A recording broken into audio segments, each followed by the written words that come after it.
నా పేరు డాక్టర్ మహేందర్ ఆరూరి. నేను ఉస్మాన్ యూనివర్సిటీలో పనిచేస్తున్నాను డిపార్ట్మెంట్ ఆఫ్ ఆస్ట్రానమీలో. చెప్పండి ఇష్యూ గురించి.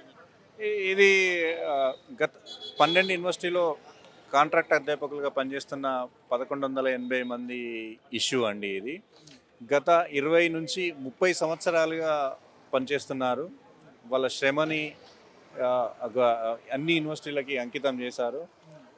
వాళ్ళకి అన్ని అర్హతలు ఉండి ఎంఎస్సీ చేసి పిహెచ్డీలు చేసి మంచి హయ్యెస్ట్ డిగ్రీలు పొంది మంచి అర్హతలు ఉండి ఎన్నో ఏళ్ళుగా పనిచేస్తున్న కాంట్రాక్ట్ అసిస్టెంట్ ప్రొఫెసర్లని రెగ్యులరైజ్ చేయాలని మేము ఇక్కడ మహాధర్నా కార్యక్రమం చేస్తున్నాము. ఎందుకంటే ఇటీవల కాలంలోనే గవర్నమెంట్ జీవో నెంబర్ 21ని ఒకటి రిలీజ్ చేసింది. నోటిఫికేషన్ రిలీజ్ చేసింది అసిస్టెంట్ ప్రొఫెసర్ల భర్తీ విషయంలో. సో ఆ జీవో నెంబర్ 21లో కొన్ని గైడ్లైన్స్ ఇవ్వడం జరిగింది. ఆ గైడ్లైన్స్ ప్రకారం నోటిఫికేషన్ ఇవ్వబోతున్నారు గవర్నమెంట్. కానీ ఆ జీవో నెంబర్ 21 ప్రకారము చేసుకోవచ్చు, దాంట్లో ప్రాబ్లం ఏం లేదు. కానీ దాంట్లో డిఫరెంట్ రోస్టర్ పొజిషన్స్ ఉంటాయి, కేటగరైజేషన్స్ ఉంటాయి. ఇవన్నిట్లో ఫిట్ కావడానికి వీలు కాదు. ఎందుకంటే 20 నుండి 30 సంవత్సరాల నుండి పనిచేస్తున్న కాంట్రాక్ట్ అధ్యాపకులు ఆ రోస్టర్లో ఫిట్ కాకపోవచ్చు. అర్హతలు లేవు, మేము ఎలిజిబిలిటీ లేదని కాదు, మాకు ఎలిజిబిలిటీ ఉంది, మాకు రెగ్యులర్ ప్రొఫెసర్లతో సహా మేము ఈక్వల్ వర్క్ చేస్తున్నాము. మా దగ్గర నేర్చుకున్న విద్యార్థులు కూడా చాలా హయ్యెస్ట్ పొజిషన్లోకి వెళ్ళారు. సో కాబట్టి మమ్మల్ని ఒక 20 నుంచి 30 సంవత్సరాల నుండి పనిచేస్తున్నాం కాబట్టి మమ్మల్ని ఒక రెగ్యులరైజ్ చేసి మాకు ఒక భద్రతను ఇచ్చి నోటిఫికేషన్కి వెళ్ళమంటున్నాం. కానీ మేము జీవో నెంబర్ 21కి అగెనెస్ట్ కానే కాదు. సో మాకు భద్రత ఇచ్చి జీవో నెంబర్ 21తో మీరు ఏమైనా ఫిల్ చేసుకోవచ్చు అని మేము కోరుకుంటున్నాం. ఎందుకంటే రోస్టర్లో అందరు ఫిట్ గారు. సో అదే మేము జీవో నెంబర్ 21ని అగెనెస్ట్ చేయట్లేదు. We're not against the GO number 21. ఇది ప్రభుత్వానికి ఎందుకు పట్టించుకోవట్లేదు? మీరు పడుతున్న సమస్య గురించి ఎందుకు మాట్లాడలేదు? శ్రమ దోపిడీ చేస్తుందండి ప్రభుత్వం. ఎందుకంటే 20 నుంచి 30 సంవత్సరాలు కొంతమంది రిటైర్ అయిపోతున్నారండి. కాంట్రాక్ట్ అసిస్టెంట్ ప్రొఫెసర్లు రిటైర్ అయిపోతున్నారు. ఇది శ్రమ దోపిడీ చేస్తుంది గవర్నమెంట్. ఇటీవల కాలంలోనే కేసీఆర్ ప్రభుత్వంలో జీవో నెంబర్ 16తోని జైళ్లను గవర్నమెంట్ జూనియర్ కాలేజీలో పనిచేస్తున్న కాంట్రాక్ట్ అధ్యాపకులను, డిగ్రీ కాలేజీలో పనిచేస్తున్న కాంట్రాక్ట్ అధ్యాపకులను, పాలిటెక్నిక్ కాలేజీలో పనిచేస్తున్న అధ్యాపకులను జీవో నెంబర్ 16తోని ఒక 1200 మందిని ఒకటేసారి రెగ్యులరైజ్ చేశారు. మమ్మల్ని విస్మరించి వాళ్ళని రెగ్యులరైజ్ చేశారు. మమ్మల్ని కూడా రెగ్యులరైజ్ చేస్తా అని కేసీఆర్ హామీ ఇచ్చాడు. కేసీఆర్ ప్రభుత్వంలో ఇప్పుడున్న డిప్యూటీ సీఎం బట్టి విక్రమార్క కానీ శ్రీధర్ బాబు చాలాసార్లు మాట్లాడారు మా గురించి, రెగ్యులరైజ్ చేయాలని. వీళ్ళని రెగ్యులరైజ్ వాళ్ళే మంత్రులుగా ఉన్నారు. ఇప్పుడు మా సమస్యను వాళ్ళు పట్టించుకోవట్లేదు.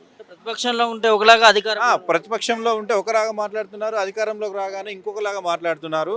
సో కాబట్టి ప్రతిపక్షానికి కానీ అధికార పక్షానికి కానీ మేము కోరుకునేది ఏంటంటే 12 యూనివర్సిటీలో పనిచేస్తున్న కాంట్రాక్ట్ అధ్యాపకులను వాళ్ళకు ఉద్యోగ భద్రత ఇచ్చి మా అల్టిమేట్ గోల్ ఏమైందంటే మమ్మల్ని రెగ్యులరైజ్ చేయాలండి. ఎందుకంటే 20 నుంచి 30 సంవత్సరాల నుండి మేము మా కష్టాన్ని మొత్తం యూనివర్సిటీలకి అంకితం చేస్తున్నాం.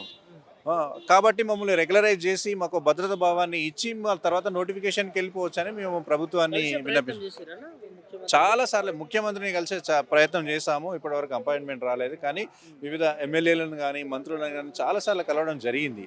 ప్రభుత్వ ప్రతినిధులను చాలాసార్లు కలవడం జరిగింది. వాళ్ళకు కూడా తెలుసు మా ఇష్యూ. కానీ ఎందుకు మాకు వాళ్ళ దగ్గర నుంచి వెళ్ళి వివరణ ఎందుకు రావట్లేదో మేము ఆలోచిస్తున్నాం. ప్రజాప్రభుత్వాన్ని గొప్పగా చెప్తుంటారు కదా, ప్రజాభవన్ కూడా పెట్టినామని అంటారు. అక్కడ సమస్యల కోసం వస్తే సాల్వ్ చేస్తామని చెప్పారు. ప్రజాప్రభుత్వం ఇప్పుడు మేము వేల మంది విద్యార్థులకు మేము విద్యనిచ్చి వాళ్ళను ఒక అత్యున్నత స్థాయిలోకి ఎదగడానికి మేము కారణమవుతున్నామండి. ఎప్పుడైనా కానీ ఏ ప్రభుత్వం అయినా కానీ ఉపాధ్యాయులను నిర్లక్ష్యం చేస్తే ఆ వ్యవస్థకు చాలా అన్యాయం చేసినట్టు అవుతుంది. కాబట్టి ఈ మమ్మల్ని నిర్లక్ష్యం చేయకుండా వెంటనే మమ్మల్ని రెగ్యులరైజ్ చేసి మాకు ఉద్యోగ భద్రతనిచ్చి మీరు నోటిఫికేషన్ జరుపుకోవాలని మేము ప్రాధేయపడుతున్నాం గవర్నమెంట్కు. నువ్వు ప్రజాపాలన చేస్తున్నట్టు అవుతుంది సీఎం రేవంత్ రెడ్డి గారు. సో మీరు ప్రజాపాలన చేస్తున్నట్టున్నారు కదా, మా దగ్గరకు వచ్చి మా సమస్యలను వినండి రేవంత్ రెడ్డి గారు, మా సమస్యలను పరిష్కరించండి. మాకు అర్హతలు లేకుంటే ఇక్కడ పనిచేయట్లే. మాకు పిహెచ్డీలు ఉన్నాయి, హైయెస్ట్ డిగ్రీస్ ఉన్నాయి, మంచి మంచి పేపర్స్ ఉన్నాయి. విదేశాల్లో కూడా మేము ప్రజెంటేషన్లు ఇచ్చేసి వచ్చాము. మా దగ్గర చేస్తున్న స్టూడెంట్స్ కూడా మంచి మంచి రీసెర్చ్ సెంటర్లో వెళ్ళి సెటిల్ అవుతున్నారు. సో మేమేమో రెగ్యులర్ ప్రొఫెసర్లకు ఏం తక్కువ కాదు, వాళ్ళతో సమానంగా పనిచేస్తున్నాము. కానీ శ్రమ దోపిడీకి గురవుతున్నాము మేము.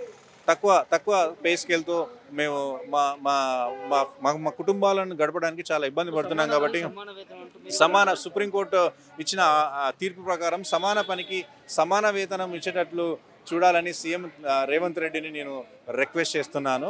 మా మా మా సమస్యను పరిష్కరించాల్సిందిగా సీఎం రేవంత్ రెడ్డిని, అట్లే వచ్చిన సుప్రీంకోర్టు ఇచ్చిన తీర్పులన్నింటినీ వెంటనే అప్లికేబుల్ చేస్తున్నాడు కదా సీఎం రేవంత్ రెడ్డి. సో మా సమస్యకు మీద వచ్చిన ఈక్వల్ వర్క్ ఈక్వల్ పే ఆర్డర్తోని మమ్మల్ని కూడా రెగ్యులరైజ్ చేయాలని సీఎం రేవంత్ రెడ్డి సార్ని కోరుకుంటున్నాం.